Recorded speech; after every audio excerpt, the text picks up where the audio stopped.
3 summers ago I was staying in a caravan a long way from the nearest city. It was usually pitch black at night. I had given my word that I would not smoke inside, so at 1 a.m. I stepped outside for a cigarette. After a few minutes of standing in the darkness, I realized that I could see my hand quite clearly, something I'd noticed that I could not do on previous nights. So I looked up, expecting to see the glow of the full moon.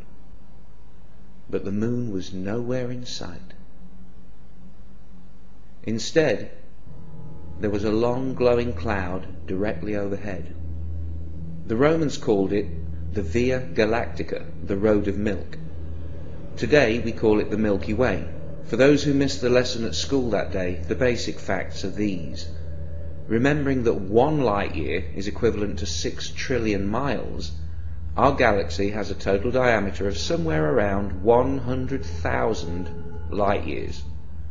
Our Sun is located towards the edge of one of the galaxy's spiral arms, about 26,000 light years out from the central bulge of the galaxy. It takes 200 to 250 million years for the Sun to complete one orbit of the central bulge. Surrounding the galaxy, above and below the disk, in a spherical halo, there are approximately 200 globular clusters, which may contain up to 1 million stars each. The Milky Way itself contains 200 billion stars, give or take. These numbers are essential to understanding what a galaxy is, but when contemplating them, some part of the human mind protests that it cannot be so. Yet an examination of the evidence brings you to the conclusion that it is. And if you take that conclusion out on a clear, dark night and look up, you might see something that will change your life.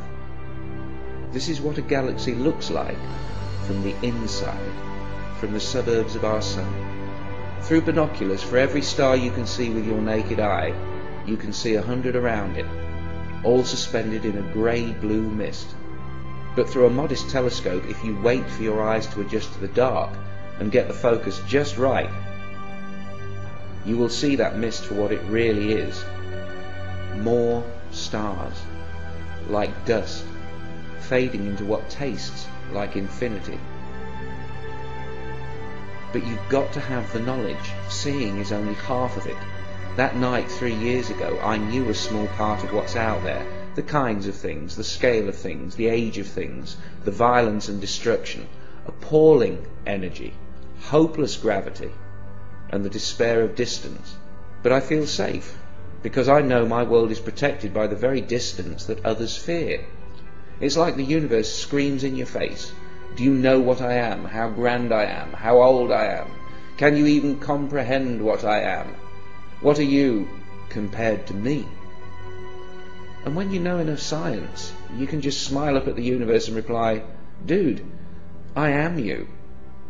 When I looked at the galaxy that night, I knew the faintest twinkle of starlight was a real connection between my comprehending eye along a narrow beam of light to the surface of another sun.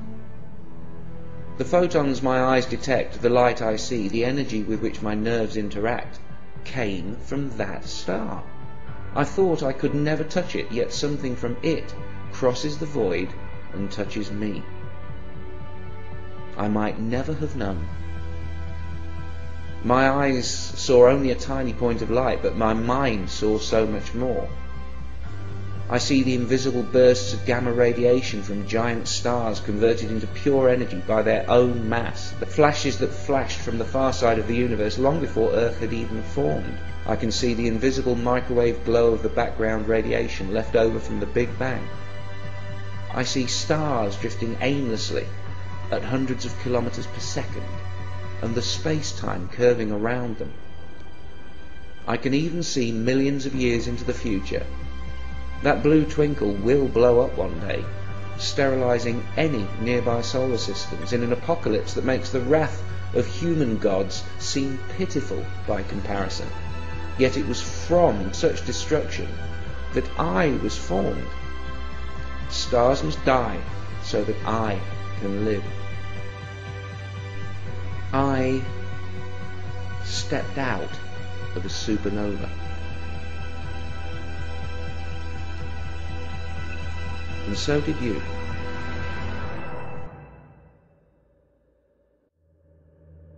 In light of this unarguable fact, this hard-earned knowledge, this partial but informative truth, what place then in the 21st century and beyond for the magical claims of organised religion?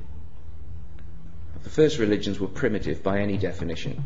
For reasons of limited population, communication and plain old geography, they never grew to be anything other than a local concern. But religions mutate in time and grow in sophistication as each generation of holy men learn what works and what doesn't, what makes people obedient and what causes rebellion, what ideas people can easily escape and which will haunt them until they have to pray just to stop the nagging fear.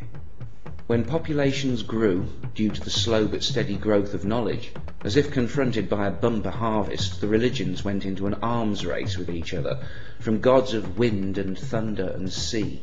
The threats, incentives and claims of power escalate until every dominant organised religion has a god that is all-powerful, all-loving, all-seeing, and words like infinity and eternity are deployed cheaply, while all other words are open to abuse until they mean exactly what the religions want them to mean. That night under the Milky Way, I, who experienced it, cannot call the experience a religious experience, for I know it was not religious in any way. I was thinking about facts and physics, trying to visualize what is, not what I would like there to be. There's no word for such experiences that come through scientific and not mystical revelation. The reason for that is that every time someone has such a mindgasm, religion steals it, simply by saying, you had a religious experience. And spiritualists will pull the same shit. And both camps get angry when an atheist like me tells you that I only ever had these experiences after rejecting everything supernatural.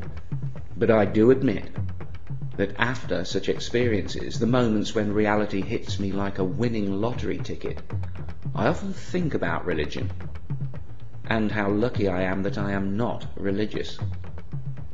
You want to learn something about God? Okay. This is one galaxy. If God exists, God made this. Look at it, face it, accept it, adjust to it, because this is the truth, and it's probably not going to change very much. This is how God works. God would probably want you to look at it, to learn about it, to try to understand it. But if you can't look, if you won't even try to understand, what does that say about your religion? As Bishop Lancelot Andrews once said, the nearer the church, the further from God. Maybe you need to run away from the mosque, away from the church, away from the priest and the imams, away from the books, to have any chance of finding God. Squeeze a fraction of a galaxy into your mind, and then you'll have a better idea of what you're looking for. To even partially comprehend the scale of a single galaxy is to almost disappear. And when you remember all the other galaxies, you shrink 100 billion times smaller still. But then you remember what you are. The same facts that made you feel so insignificant also tell you how you got here. It's like you become more real.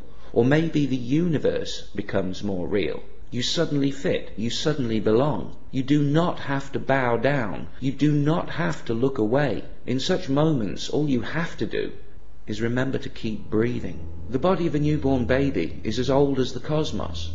The form is new and unique, but the materials are 13.7 billion years old, processed by nuclear fusion in stars, fashioned by electromagnetism.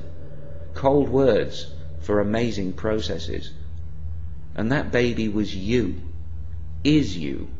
You're amazing, not only alive, but with a mind.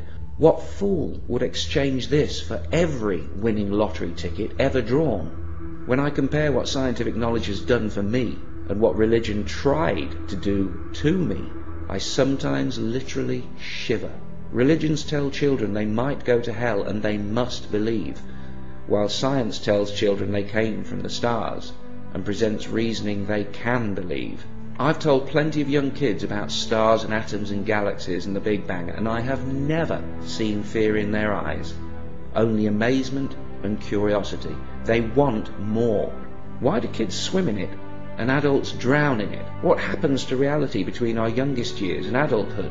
Could it be that someone promised us something so beautiful that our universe seems dull, empty, even frightening by comparison? It might still be made by a creator of some kind, but religion has made it look ugly. Religion paints everything not of itself as unholy and sinful, while it beautifies and dignifies its errors, lies and bigotry, like a pig wearing the finest robes.